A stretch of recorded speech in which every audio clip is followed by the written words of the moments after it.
세상이 참 혼란스럽죠. 참 세상의 모습이 바울이 말했던 시대와 너무 비슷하지 않나 하는 생각을 하게 됩니다. 바울은 디모데에게 보내는 편지에서 말세에 대해서 얘기를 하고 있습니다. 물론 바울이 말한 말세는 예수님이 초림으로부터 마지막까지의 긴 기간을 두고 하는 말이죠. 말세에 대해서 디모데후서 3장 1절에서 이렇게 말합니다. 너는 이것을 알라.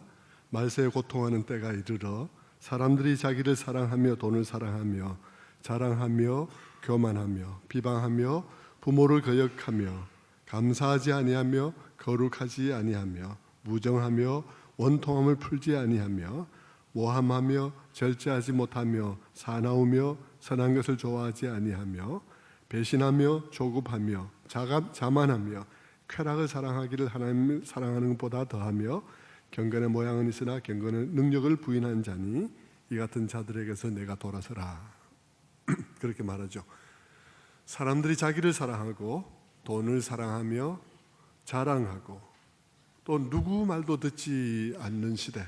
그래서 자기 주장만 하고 부모에게는 감사할 줄 모르고 부모를 무시하고 어른을 거역하고 타인에 대해서는 무관심하며 무정하고 분을 참을 줄 모르고 분을 풀 줄도 모르고 그래서 사납고 의리 없고 조급하며 신앙생활을 보면 신앙의 본질을 추구하기보다는 자기 즐거움을 추구하고 종교의 형식은 있지만 그로 인해서 진정 그 능력으로 변화되는 일은 없는 시대. 여러분, 바울이 말한 이 시대가 어떤 때일 것 같습니까? 여러분, 이 말을 가만히 듣고 있으면 이거 바울이 지금 오늘 우리 시대를 보고 있는 것 같이 얘기하고 있다는 생각을 하게 됩니다. 요즘 얼마나 기준이 없습니까? 선을 사랑하지 않을 뿐만 아니라 진리도 사랑하지 않습니다. 사람들은 다 자기가 느끼는 대로 내 마음이 그래 뭐 그러면 끝입니다. 점점 더 단절되어지고 점점 더 소외되어지고 무심하게 버려져 있고 그래서 엄청난 속도로 파편화되어지고 있는 그런 세상입니다. 여러분, 70대 어떤 노인이 집에서 고독사했다 그러면 옛날에 깜짝 놀랐는데 요새는 70대가 아니라 60대를 넘어서 40대까지도 고독사를 하고 있는 그런 시대입니다. 윤항기 씨가 노래한 여러분이라는 노래를 여러분 아실 것입니다. 그죠? 그때 만약 내가 외로울 때면 뭐 이러면서 부르는 그 노래. 그 노래 끝부분의 노랫말에서 윤항기 씨는 그렇게 말하죠.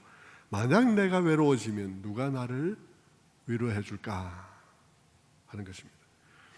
윤항기 씨가 그 노래를 부를 때 비추는 객석의 카메라를 보면 많은 사람들이 그 노래 말을 들으며 상념에 잠기고 더러는 눈물을 흘리는 것을 보게 됩니다. 왜 노래를 부를 뿐인데 사람들이 깊은 생각에 잠기고 또 눈물을 흘릴까요? 그 노랫말 중에 어떤 부분이 사람들의 마음속에 있는 어떤 현을 건드리기 때문일 거라고 생각합니다. 깊이 마음에 공감하기 때문이죠. 성도 여러분, 여러분은 여러분이 외로워질 때 정말 여러분을 위로할 누군가가 있습니까? 저는 우리 사회를 보면서 심각하게 우려하지 않을 수가 없습니다. 너무나 단절되고 있기 때문이죠.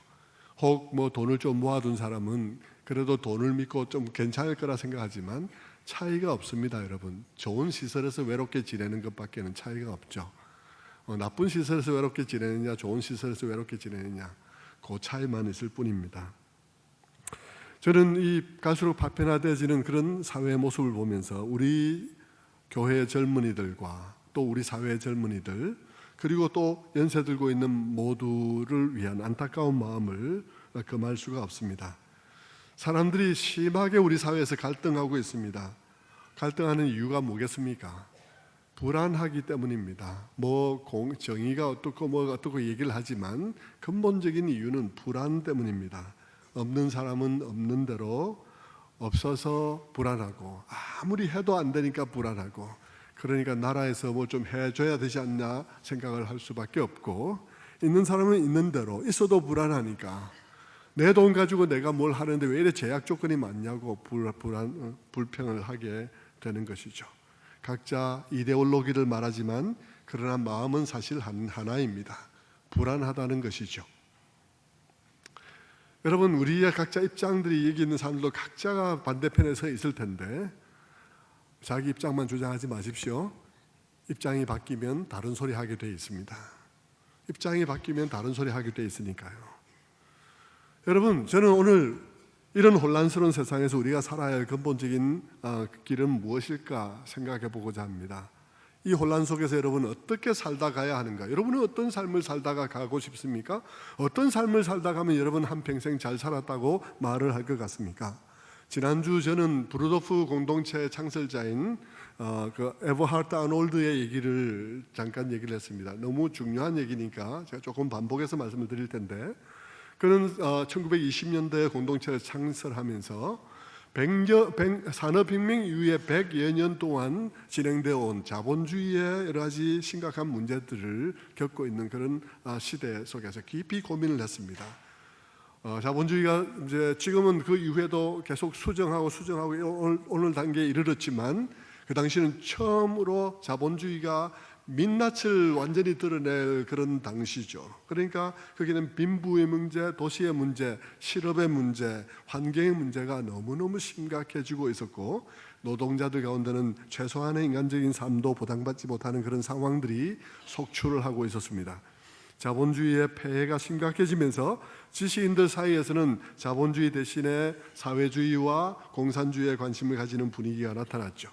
유럽의 많은 사람들이 공산주의와 사회주의의 열풍을 앓고 있을 때에 에버하트 아놀드는 그 소용돌이 속에서 이 둘 모두가 답이 될 수 없다는 사실을 역설하면서 그는 어느 한편을 지지할 수 없는 자신의 입장을 공동체라는 특별한 삶의 형태로 그는 구현하기 시작했습니다.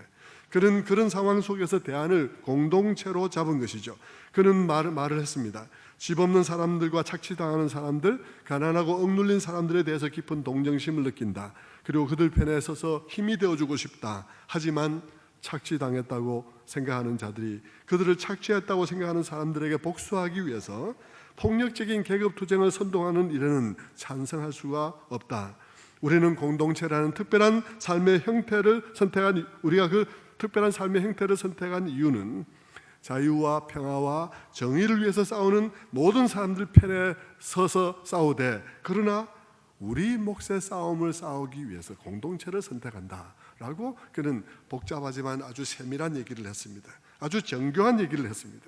그는 자본주의의 독주 속에서 힘없는 가난한 자들이 착취당하는 것을 그냥 못 본 채 할 수도 없고 그 일에 찬성할 수도 없거니와, 그 반대로 자기 몫을 위해서 폭력적인 방식을 사용하는 계급투쟁의 문제적인 문제 해결 방식에도 찬성하지 않는다고 한 것입니다.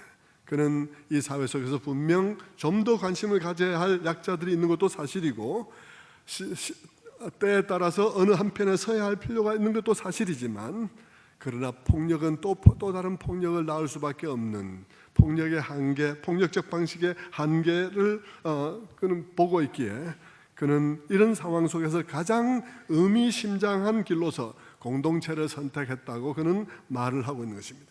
그는 그렇게 말하면서 이것은 우리가 이 시대 속에서 우리가 싸워야 할 우리 몫의 영적 전쟁이다. 그는 그렇게 말을 했습니다.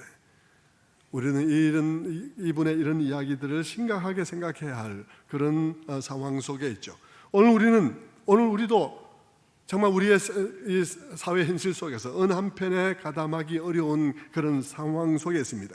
대통령은 대통령대로 정말 무리한 일들을 하는 일들이 많이 있죠. 최근에도 이렇게 또 연두 기자회견 속에서 어느 한 사람을 두둔해서 얘기하는 것을 들을 때 저는 대통령으로 살 수 있는 얘기인가 정말 귀를 의심하지 않을 수가 없었습니다.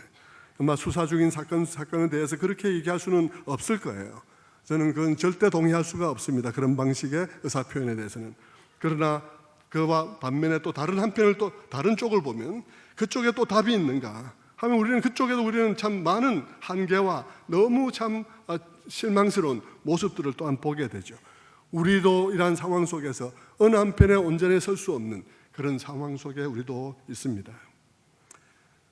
이렇게 그 상황 속에서 우리는 또 선거를 해야 되는 그런 날이 다가오고 있는 상황이죠. 저는 때때로 젊은이들에게 물어봅니다. 요즘 젊은이들은 무슨 생각을 하고 있냐고. 젊은이들이 대답합니다. 아무 생각도 하지 않습니다. 저는 그런 얘기를 들을 때 너무나 실망스럽습니다. 젊은이들이 너무 관심이 없어요. 뭘 할 수가, 개인이 할 수 없다는 좌절감 때문에 그러리라고 생각합니다. 그러나 여러분, 그리스도인들이 정치에 그런 식으로 무관심한 것은 이웃을 사랑하지 않는 것입니다.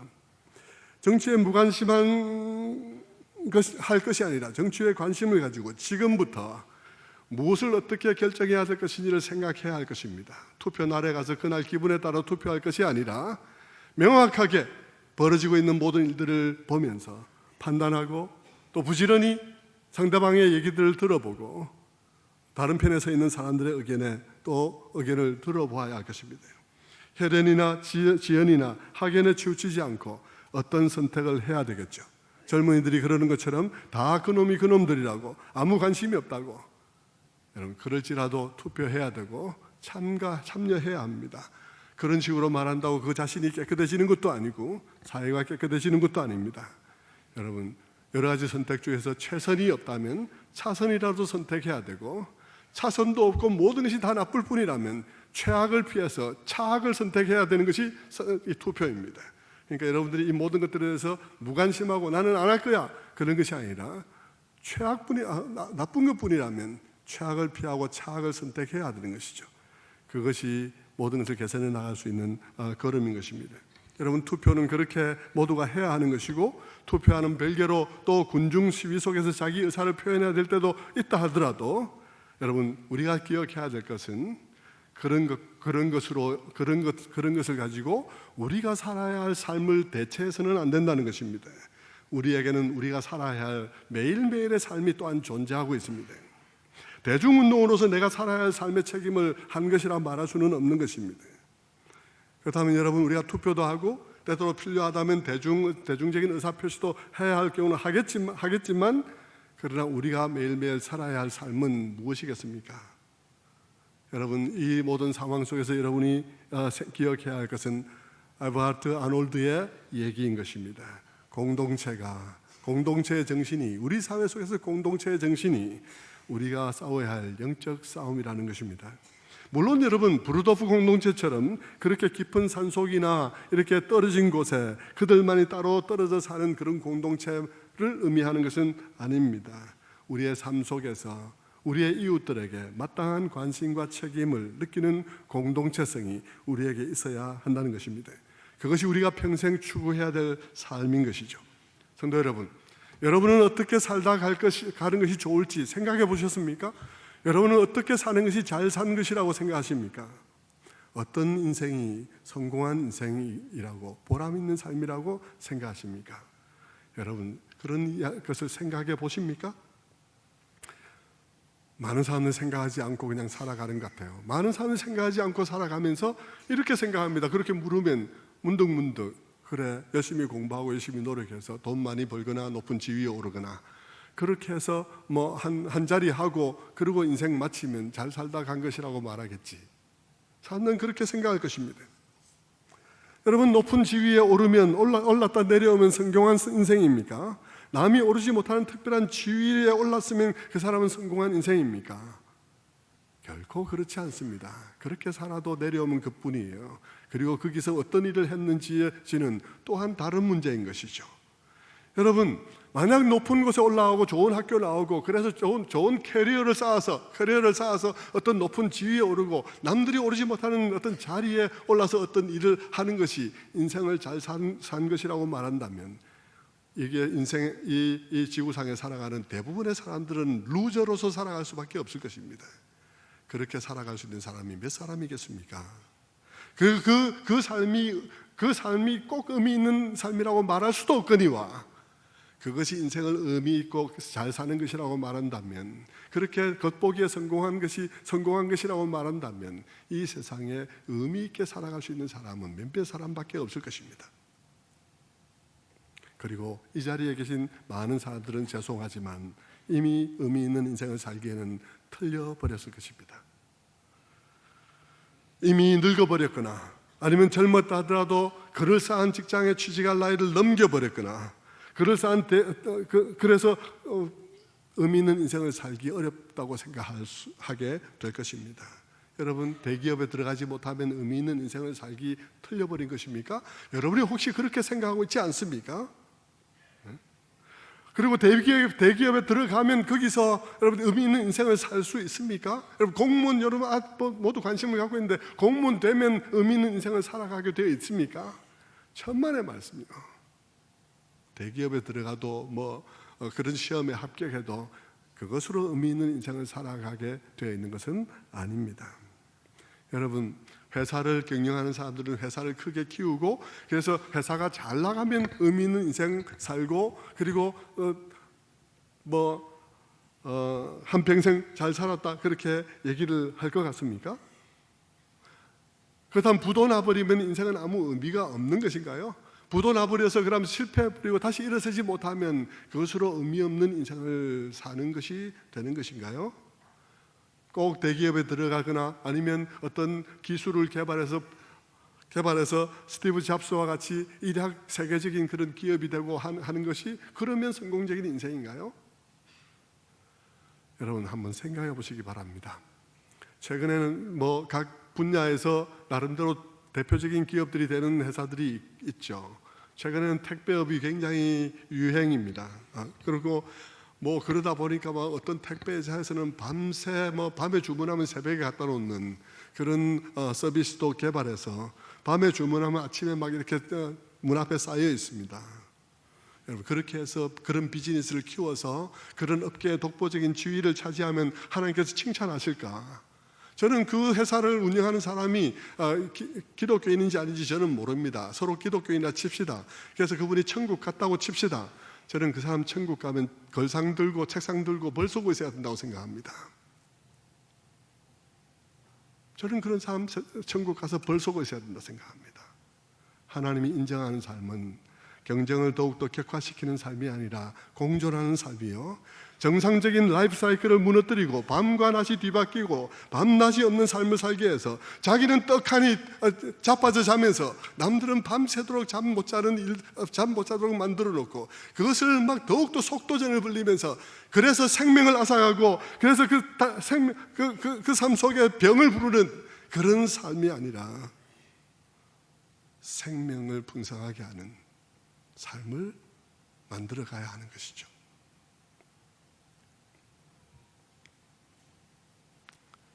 성도 여러분, 우리가 평생 추구해야 될 삶은 그런 종류의 삶이 아닙니다. 그런 종류의 성공이 아닙니다. 우리가 평생 추구해야 될 삶은 경쟁을 더욱 격화시키는 삶이 아니라 공존하는 삶이요, 병을 부르는 삶이 아니라 생명을 주는 삶입니다. 다른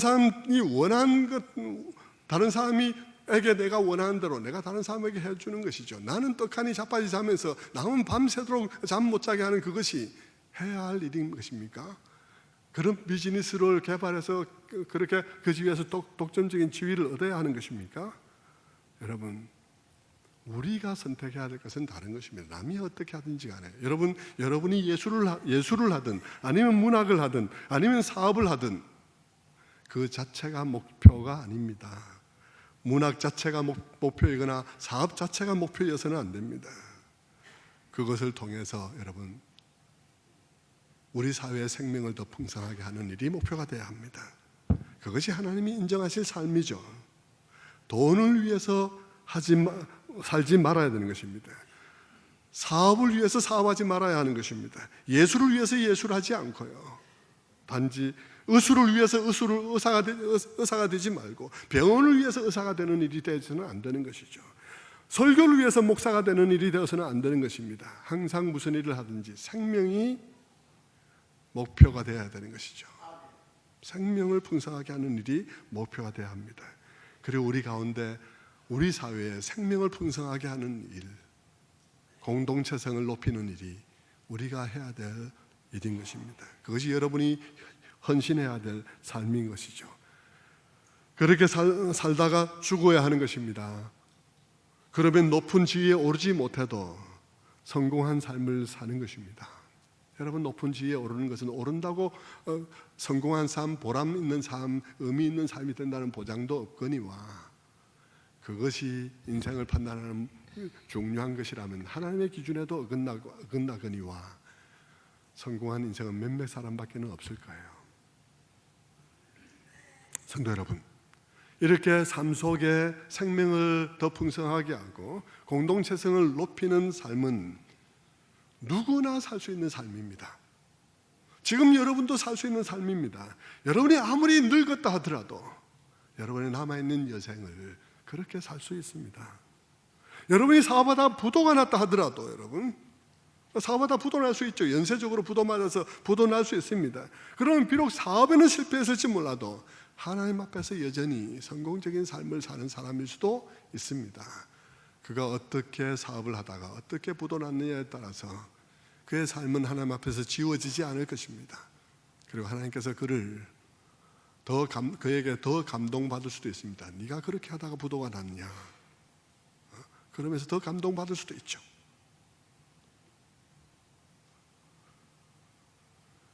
저는 주변에 그런 사람도 있습니다. 제가 언젠가 제 인생의 그 스승이라고 말씀드렸던 그분도 사업하다가 태풍 매미가 왔을 때 쓸려 내려가 버렸어요. 회사가 망했습니다. 지금도 못 일어나고 있습니다.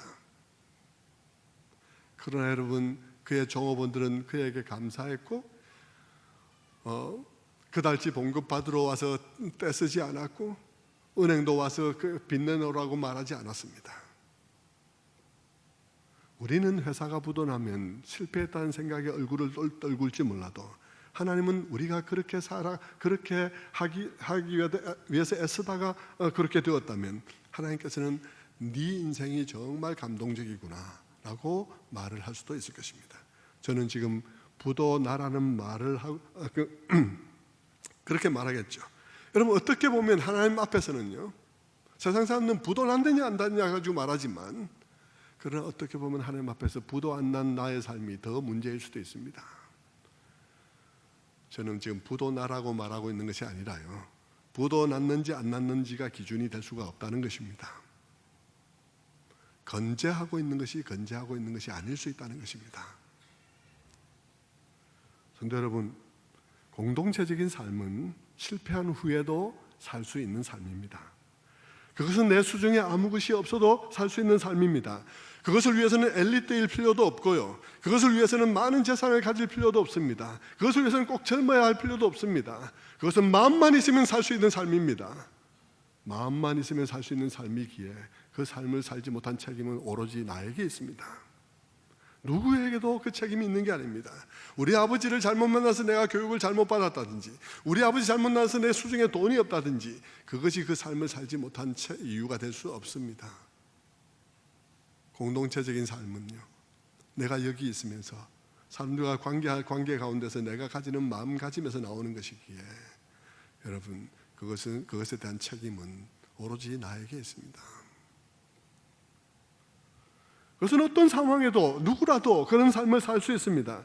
그 삶을 여러분이 외면하지 않는다, 여러분은 그 삶을 살 수 있습니다. 그것이 우리가 살아야 할 근본적인 삶입니다.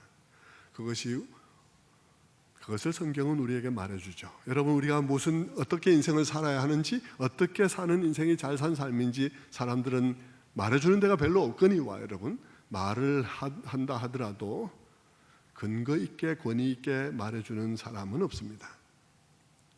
그러나 여러분, 성경은 우리들에게 아주 권위 있게 우리가 어떻게 살아야 되는지를 말해줍니다. 그것은 공동체적인 삶이라고 말하는 것이죠. 여러분, 성경은 그 성경의 첫 장을 열면 처음부터 그 이야기를 합니다. 처음부터 하나님이 삼위일체 하나님이라는 사실을 우리에게 말해주죠. 창조의 삼위 하나님이 관여하고 계시다는 사실을 보여줌으로써 우리가 믿는 하나님이 삼위일체 되신 여호와 하나님이라는 사실을 말해줍니다. 여러분, 삼위일체는 무엇을 말합니까? 하나님이 한 하나님 안에 세 분이 계시다는 것을 말합니다. 그 한 분 한 분은 각각이 온 세상을 창조하고 다스리기에 충분한 분이십니다. 그 한 분 한 분은 그 위에 다른 어떤 존재도 존재하지 않습니다. 이 세상에 존재하는 최고의 분이시며 주권적인 분이십니다.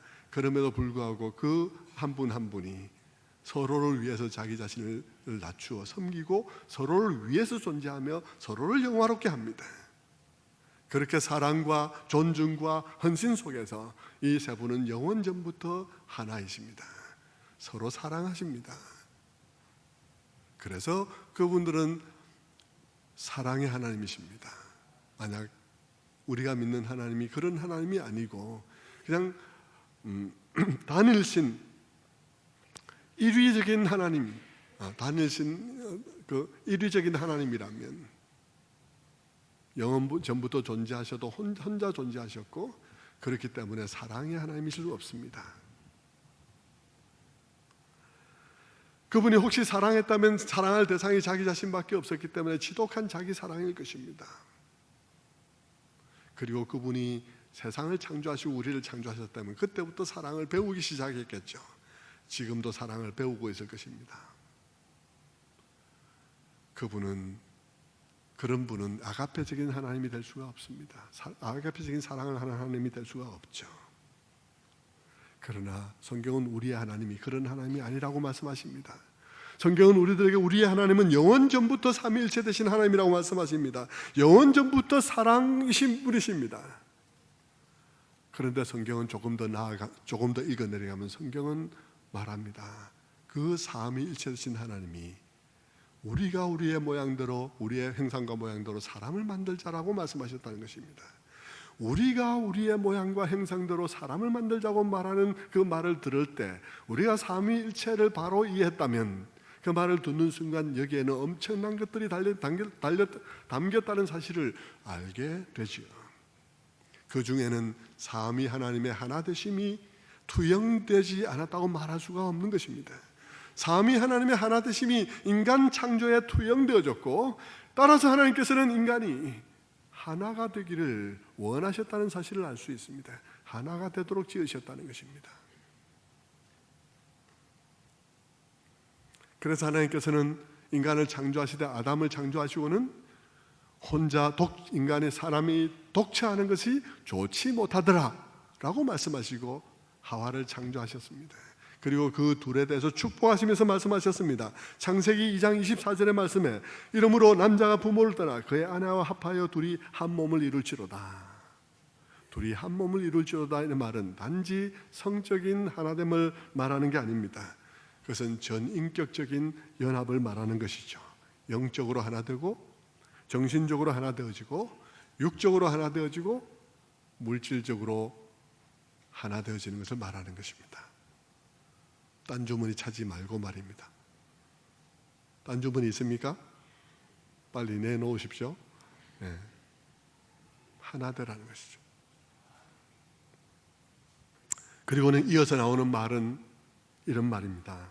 창세기 2장 25절의 말씀에 아담과 그의 아내 두 사람이 벌거벗었으나 부끄러워하지 아니하니라.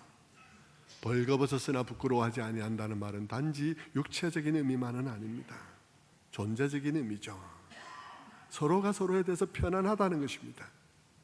내가 안에 있는 모습 그대로 상대방에게 나를 드러내어도 상대방이 악한 마음으로 나의 이런 모습을 악용할 것이라는 그런 두려움이 없다는 것이죠. 많은 신뢰 가운데 하나가 되었음을 의미하는 것입니다. 에덴은 그런 곳이었어요. 그런 에덴에 아담과 하와는 하나가 되어지고 그리고 거기에 하나님이 거니시는 모습을 우리는 창세기에서 볼 수 있습니다. 에덴은 어떤 곳입니까? 그곳은 하나님과 사람 그리고 사람과 사람이 그리고 사람과 자연이 하나 되어진 곳이었습니다. 공동체인 것입니다. 그런데 조금 더 내려가면 무슨 이야기가 나옵니까? 아담과 하와가 타락한 이야기가 나옵니다. 사탄이 접근했습니다.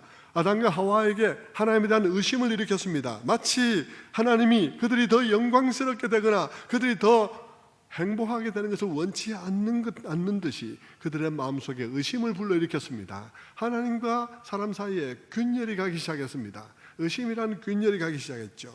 그리고 그것을 계속 부채질하니까 아담과 하와가 선악과를 따먹었습니다. 엄청난 일이 일어났습니다. 단지 열매 하나를 먹은 이야기가 아니었습니다. 그것은 위로 하나님이 계시다는 것과 나는 하나님의 말씀 아래서 존재하는 존재라는 것을 고백하기를 거절한 것입니다. 최종적인 판단자가 내가 되겠다고 결정한 것입니다. 그래서 어떻게 되었나요? 그래서 온 결과가 무엇인가요? 타락의 결과는 하나됨의 깨어짐이었습니다. 하나됨이 깨어지는데 전방위적으로 깨어졌습니다. 아담과 하나님 사이에 하나됨이 깨어졌습니다. 사람과 하나님 사이에 하나됨이 깨어졌습니다. 하나님은 나에게 더 이상 편한 분이 아닙니다. 두려운 분이 되었습니다. 나무 뒤에 숨게 되었죠. 하나님과 인간 사이만 깨어진 것이 아닙니다. 사람과 사람 사이의 하나됨도 깨어졌습니다. 아담과 하와는 서로를 원망하고 서로에게 책임을 뒤집어 씌웠습니다.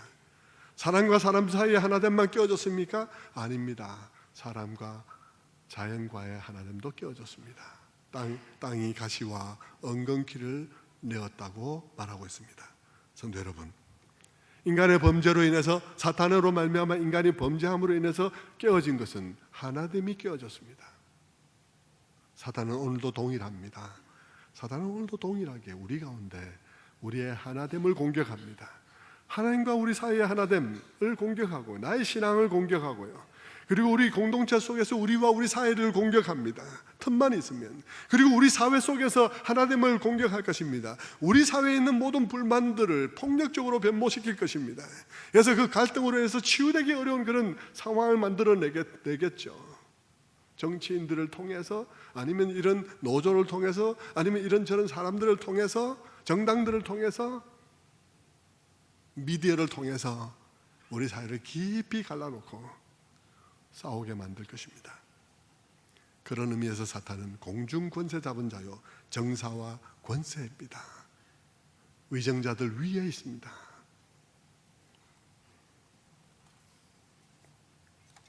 지금도 이 세상이 얼마나 깨어져 있습니까? 우리나라도 극심한 분열을 보이고 있습니다. 날로 격화되고 있죠. 교회도 따라서 분열되고 있습니다. 가족들도 분열되고 있습니다. 여러분, 지난주에 아프리카 투치족과 후투족의 종족 전쟁을 말씀드렸습니다만, 우리 사회라고 다릅니까? 우리 사회도 사회주의 부족과 자본주의 부족이 부족 전쟁을 하고 있습니다. 성도 여러분, 이렇게 고통으로 가득 찬 세상, 하나님께서는 그것을 그대로 두고 보고만 있지는 않으셨습니다. 하나님께서는 세상을 이 죽음의 상태에서 건져내시기로 하셨습니다. 하나님이 이 세상을 건져내시기로 한 방식이 있어요. 여러분, 하나님이 이 세상을 이런 모든 죽음의 사태로부터 건지시기로 한 방식에 주목하셔야 되는 것입니다. 하나님께서 어떻게 이 세상을 구원하시기로 하시나요? 하나님께서는 이 세상을 구원하기로 하셨습니다. 여러분은 구원이 무엇이라고 생각하십니까? 여러분은 구원이 우리가 죽어서 천당 가는 거라고 생각하십니까? 아닙니다, 여러분. 그것을 포함하지만 구원은 그것 이상입니다. 구원은 무엇입니까? 하나님께서는 이 전방위주로 깨어진 하나됨을 회복시키는 것을 구원이라고 보고 있습니다. 이 전방위적으로 깨어진 하나됨을 회복시키는 것, 그것이 하나님께서 구원하시는 구원이죠. 하나님께서는 우리를 그 하나님의 하나됨의 회복의 사역에 동참하도록 우리를 부르셨습니다. 여러분이 여기 왜 존재하고 있다고 생각하십니까? 교회가 왜 존재하고 있다고 생각하십니까? 그리스도인이 왜 존재하고 있다고 생각하십니까? 죽어서 천당 가라고요? 이 땅에 분열되고 깨어진 그 모든 갈등을 치유하라고 기독교인이 있습니다. 여러분, 하나님께서는 이 땅을 회복시키길 원하십니다. 그 회복은 무엇을 회복하는 것입니까? 하나됨을 회복하는 것입니다. 어떤 하나됨입니까? 하나님과 우리 사이의 하나됨, 그리고 우리와 우리 사이의 하나됨, 그리고 우리와 자연 사이의 하나됨입니다. 성도 여러분, 하나님께서는 세상을 두고 볼 수 없어서 그분의 구원의 작업에 착수하셨습니다. 그리고는 하나님께서 하신 일이 무엇입니까? 하나님께서는 첫 번째로 그의 아들 예수 그리스도를 이 땅에 보내셨습니다. 그의 아들 예수 그리스도를 이 땅에 보내셔서 이 땅의 모든 막힌 담을 헐기로 하셨습니다. 그래서 그의 아들이 이 땅에 오셔서 속죄의 제물과 화목의 제물이 되심으로써 하나님과 인간 사이에 막힌 담을 헐었습니다. 그 막힌 담은 우리의 죄였는데, 그리고 하나님께서 그 죄를 그냥 두고 볼 수 없는 하나님의 공의였는데, 하나님의 아들이 이 땅에 오셔서 우리가 마땅히 당해야 될 그 죄의 값을 스스로 감당하심으로써 하나님의 공의를 만족시키셨습니다. 그리고 우리를 위해서 막힌 담을 허셨습니다. 하나님과 우리 사이에. 그래서 우리가 그리스도인이 된 것, 우리가 하나님을 예배할 수 있게 된 것이죠. 그 길이 열린 것입니다. 그리고 하나님은 어떻게 하셨습니까? 그리고 하나님께서는 그 아들만 보내신 것이 아니라 성령을 또한 보내셨습니다. 성령을 보내셔서 우리 모두에게 믿음을 주시고 하나님께서 하신 그 일을 믿게 하셨습니다. 우리가 얼마나 구제불능으로 망가졌으며 우리가 바라는 모든 것들이 악하다는 사실을 보게 하시고, 그런 우리를 위해서 하나님의 아들을 주셨다는 이 엄청난 사실을 보게 하시고, 그것밖에 길이 없었다는 사실을 보게 하십니다. 그리고 그 사랑을 우리의 마음이 받아들이게 하시죠. 그리고 우리의 마음이 새로워지게 하십니다. 그래서 그 은혜를 받은 눈으로 우리 옆을 쳐다보게 하시는 것이죠. 다른 사람을 은혜와 긍휼의 눈으로 바라보게 하는 것입니다. 우리 모두가 다 하나님의 자녀된 것을 알게 하셨습니다. 어떤 차이들이 존재한다 할지라도 더 큰 하나됨이 있다는 사실을 보게 하십니다. 그렇게 하나님께서는 이 땅에 그의 아들을 보내시고 그의 성령을 보내셨습니다. 그리고 또 무엇을 하셨습니까? 그의 아들과 그의 성령은 이 땅에 오셔서 교회를 창설하셨습니다. 교회를 부르셨습니다. 예수님의 죽으심과 부활 그리고 성령의 오심을 통해서 신약 교회가 새롭게 탄생했습니다. 물론 구약에도 교회가 있었지만 신약 교회는 거기서 출발했습니다. 여러분, 성령이 오셔서 예수 그리스도께서 죽으시고 부활하시고 성령께서 오심으로써 이 땅에 성령께서 만들어내신 교회의 특징이 무엇입니까? 그 교회에서 나타난 가장 특징적인 것은 무엇입니까? 그것은 공동체였습니다. 그것은 하나됨이었습니다. 많은 말들을 다른 말을 쓰는 사람들이 예루살렘에서 그들의 말로 하나님의 복음을 듣고 많은 사람들이 회개하고 하나의 공동체를 이루었습니다. 서로 위로 하나님을 예배가 회복되어지고 옆으로 서로 관계가 회복되었습니다. 그것이 사도행전 2장 44절 이하에서 성령이 만드신 교회의 모습으로 나타납니다. 사도행전 2장 44절의 말씀은 말합니다. 믿는 사람이 다 함께 있습니다. 모든 물건을 서로 통용하고 또 재산과 소유를 팔아 각 사람의 필요를 나누어 주며 날마다 마음을 같이하여 성전에 모이기를 힘쓰고 47절에 하나님을 찬미하며 또한 온 백성의 칭송을 들으니. 여러분, 여기에 보십시오. 무엇이 일어나고 있습니까? 하나님을 찬미하며 위아래에 하나님이 일어났습니다. 서로 돌아보았습니다. 그리고 교회 밖의 사람들도 칭찬하게 되었습니다. 성령께서 뭘 하고 계십니까? 하나됨을 회복시키고 있습니다. 그런데 여러분, 이 교회가 경험한 이 하나됨은 장차 있을 완전한 하나됨의 그림자에 불과했습니다. 그것은 완성되게 되어 있는 하나됨이었습니다. 하나님 나라는 하나됨의 온전한 회복입니다. 그래서 사도 바울은 말하죠. 에베소서 1장 5절 말씀에 그 기쁘신 뜻대로 우리를 예정하사 예수 그리스도로 말미암아 자기의 아들들이 되게 하셨으니 이는 그가 사랑하시는 자 안에서 때가 찬 경륜을 위하여 예정하신 것이니 하늘에 있는 것이나 땅에 있는 것이 다 그리스도 안에서 통일되게 하려 하심이라. 하늘과 하늘에 있는 것과 땅에 있는 것이 다 통일되는 것, 하나 되는 것, 한 통치 아래 들어가는 것, 그것이 하나님께서 하시는 일입니다. 선지자들은 구약 시대로부터 이 시대를 내다보았습니다. 그들은 이렇게 노래했죠. 이사야 11장 6절 이하의 말씀에 그때 이리가 어린 양과 함께 살며 표범이 어린 염소와 함께 누우며 송아지와 어린 사자와 살찐 짐승이 함께 있어 어린아이들에 끌리며 암소와 곰이 함께 먹으며 쭉 이렇게 얘기를 하고 있습니다. 독사의 굴에서 어린아이들이 놉니다. 젖먹이가 칼과 창이 보습이 되는 것을 되고 평화가 오는 것, 사람 사이의 평화가 올 뿐만 아니라 자연 세계까지 회복되어진다는 사실을 말해주고 있죠. 사도 바울은 에베소서에서 그것을 이렇게 말합니다. 에베소서 2장 13절의 말씀에 이제는 전에 멀리 있던 너희가 그리스도 예수 안에서 그리스도의 피로 가까워졌느니라.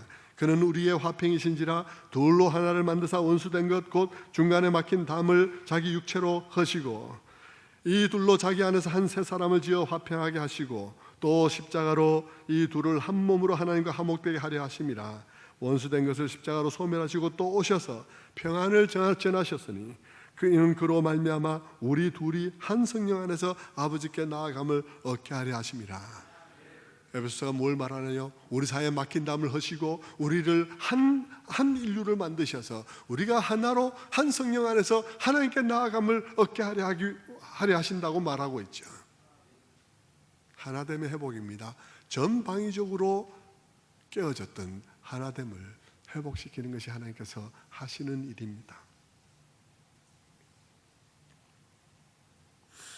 계시록은 그때를 좀 더 총체적으로 내다보고 있습니다. 계시록에서 하나님은 그날에 무엇이라고 말씀하시는지를 미리 말해주고 있습니다. 하나님께서는 말씀하십니다. 보라, 내가 만물을 새롭게 하노라 라고 말씀하시죠. 보라, 내가 만물을 새롭게 하노라. 그 본문을 한번 볼까요? 계시록 21장 1절부터 보겠습니다. 3절부터 보죠. 3절. 내가 들으니 3절부터 보겠습니다. 내가 들으니 보좌에서 큰 음성이 나서 이르되 보라, 하나님의 장막이 사람들과 함께 있으며 하나님이 그들과 함께 계시리니 그들은 하나님의 백성이 되고 하나님은 친히 그들과 함께 계셔서 모든 눈물을 그 눈에서 닦아주시니 다시는 사망이 없고 애통하는 것이나 고가는 것이나 아픈 것이 다시 있지 아니하리니 처음 것들이 다 지나갔습니다. 보좌에 앉으신 이가 이르시되 보라, 내가 만물을 새롭게 하노라 하시니라. 여러분, 여기서 뭘 말했나요? 하나님의 장막이 사람들과 함께 있고 하나님이 그들과 함께 계시리니 그들이 한 백성이 되고 하나님이 그들과 함께 있는, 무엇을 만든다는 것입니까? 처음에 전방위적으로 깨어진 그것을 다시 더 큰 규모로 회복시키는 것을 말씀해 주고 있습니다. 성경이 명백하게 나아가는 방향은 하나됨의 회복입니다. 하나님과 인간의 회복, 인간과 인간의 회복, 인간과 자연의 회복이죠. 그것을 위해서 하나님 아버지께서는 그의 아들을 보내셨고 그의 아들은 오셔서 순종하여 우리를 위해서 십자가를 지셨고 성령도 오셔서 교회를 창설하시고 우리를 구원하셨습니다. 그래서 그 삼위 하나님의 하나를 회복하시려는 그분들의 그런 수고와 역사 때문에 각 족속과 방언과 나라와 민족으로부터 모든 차이에도 불구하고 사람들이 나와서 하나가 된 것이에요.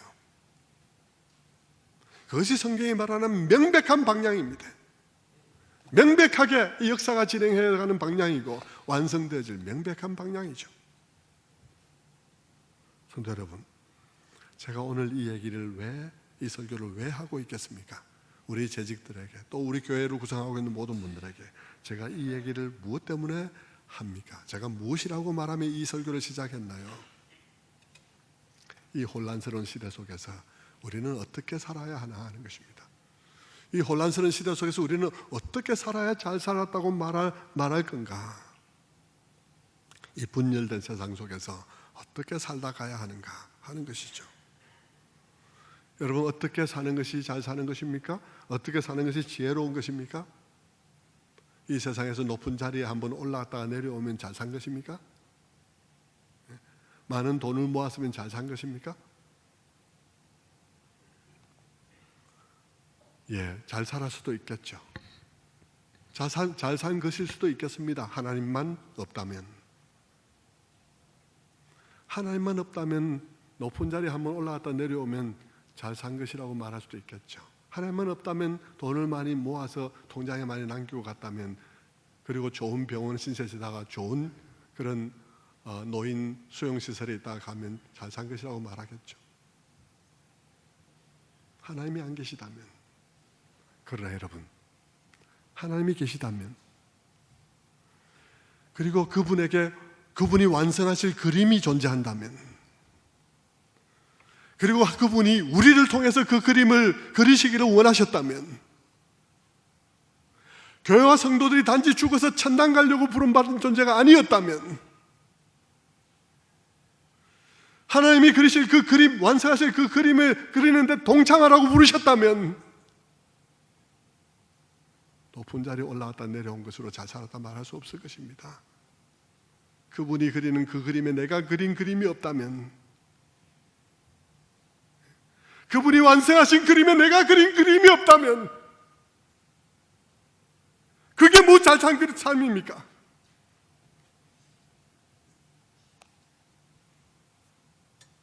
그 그림의 주제는 공동체입니다. 그 그림의 주제는 하나됨입니다. 여러분, 어떤 삶을 살아가야 할까요? 주일마다 모여서 예배만 드리면 되는 것입니까? 아닐 것입니다. 우리는 만물 사이에 존재하는 그런 장벽들을 제거하시고 하나됨의 길을 이끌어 가시는 그 하나님의 일에 동참해야 할 것입니다. 주변의 장벽을 헐고 모두가 주 안에서 하나 되도록 공동체의 정신과 공동체의 삶을 살아야 할 것입니다. 사회 속에서도 갈등을 치유하고 하나됨을 위해서 장벽을 제거하는 일을 해야 할 것입니다. 내가 이러는 것이 나의 기득권 때문이라면 나의 기득권을 내려놔야 할 것이고요, 이념을 따라 사람들을 갈라친다면 그 일을 중지해야 할 것입니다. 교회는 이 세상에 존재하면서 그 교회 내에 공동체적인 삶의 수준을 높여야 할 것입니다. 그리고 교회가 세상을 향해서 그 공동체적인 삶의 빛을 비추어야 할 것입니다. 이 분열된 세상 속에서도 말입니다. 바로 그것이 에버하트가 이 분열된 세상 속에서 내가 싸워야 할 내 몫의 영적 전쟁이라고 말한 이유일 것입니다. 주님은 교회를 이 분열된 세상 속에서 이 장벽들을 제거하는 앞장서라고 교회를 부르셨습니다. 그 장벽들을 제거하는 앞장서라고 먼저 우리들을 은혜를 입혀주셨을 것입니다. 이 엄청난 격차들을 우리가 느낄 때마다 그보다 더 엄청난 차이를 극복하고 우리에게 다가오신 그분을 기억하라고 우리를 부르셨습니다.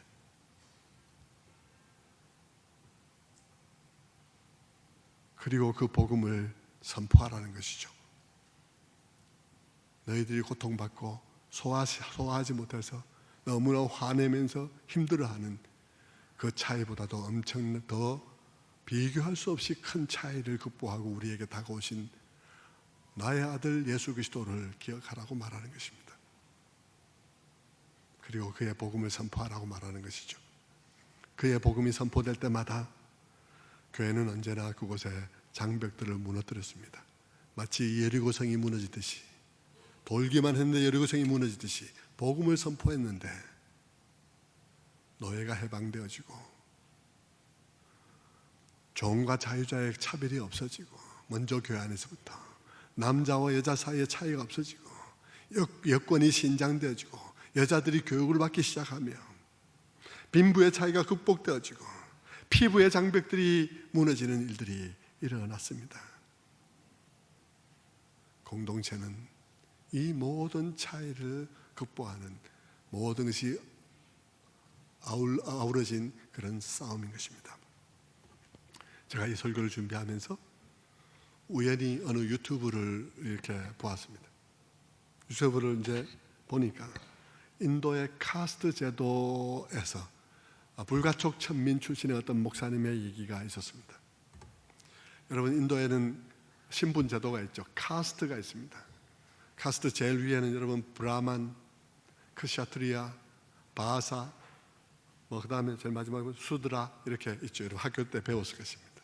그렇게 네 계층이 있습니다. 그런데 거기에는 불가촉 천민이 또한 있어요. 이 불가촉 천민은 이 계급에 아예 속하지 않습니다. 아예 계급 밖에 있습니다.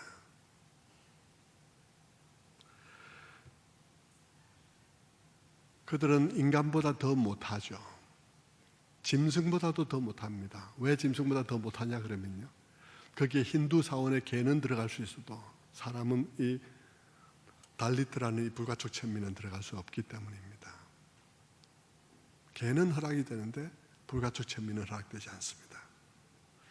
심한 지역에는요, 이 불가촉 천민들은, 이 달리트들은 차를 사 먹을 때요, 차를 먹고 나면 그 찻잔을 깨뜨려 버립니다.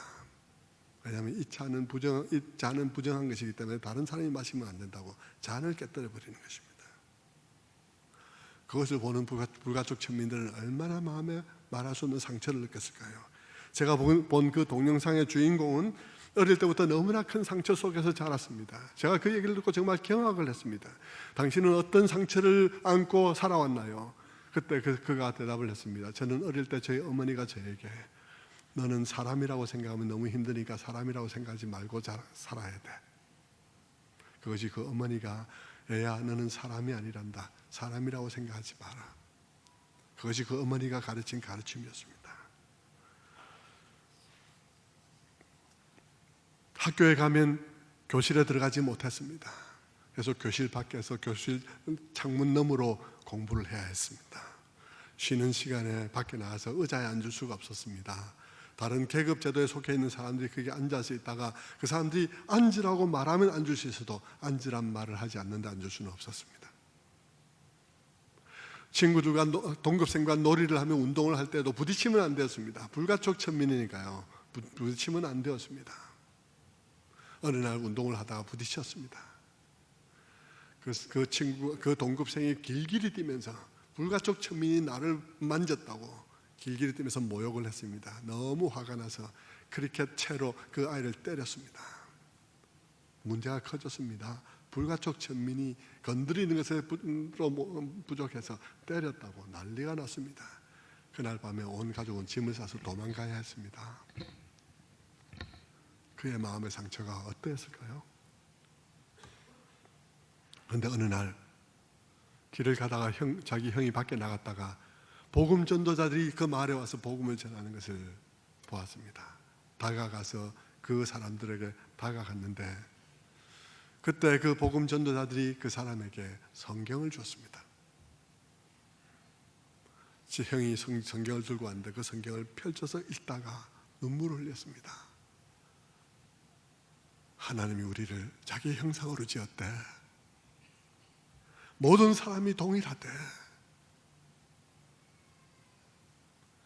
그는 어머니로부터 입은 상처, 그 사회로부터 그에게 씌워진 모든 상처, 성경을 통해서 벗었습니다. 그리고 목사가 되었습니다. 그리고 이 상처를 벗겨주기 위해서 학교를 세우기 시작했습니다. 인도에 160개의 학교를 세웠습니다.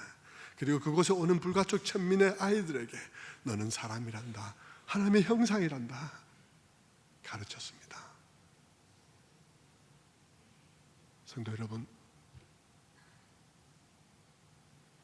교회가 무엇을 위해서 부름받았습니까? 교회가 무엇을 하도록 부름받았습니까? 여러분은 무엇을 하도록 부름받았습니까? 깨어진 하나됨을 회복하기 위해서 부름받았습니다. 그것은 젊어야만 하는 일이 아닙니다. 늙어서도 할 수가 있습니다. 돈 있어야만 하는 일도 아닙니다. 돈이 없어도 할 수 있습니다. 좋은 직장에 간다고 할 수 있는 일이 아닙니다. 좋은 학교 나와야 할 수 있는 일이 아닙니다. 누구나 할 수 있는 일입니다. 마음만 있다면. 사업에 실패해도 할 수 있습니다. 만약 여러분이 그런 삶을 사는데 실패했다면 그것은 여러분의 아버지 때문도 아니에요. 여러분이 좋은 학교 못 나왔기 때문도 아니고요. 여러분이 돈이 없어서도 아니고요. 여러분이 그렇게 할 마음이 없었기 때문입니다. 주님은 우리 모두를 그 삶으로 부르십니다. 무엇을 위해서 우리가 부름받고 있는지를 기억하십시오. 이 분열된 세상 속에서 여러분 모두가 주님의 부르심 앞에 진심으로 반응하는 여러분 다 되시기를 바랍니다. 기도하겠습니다.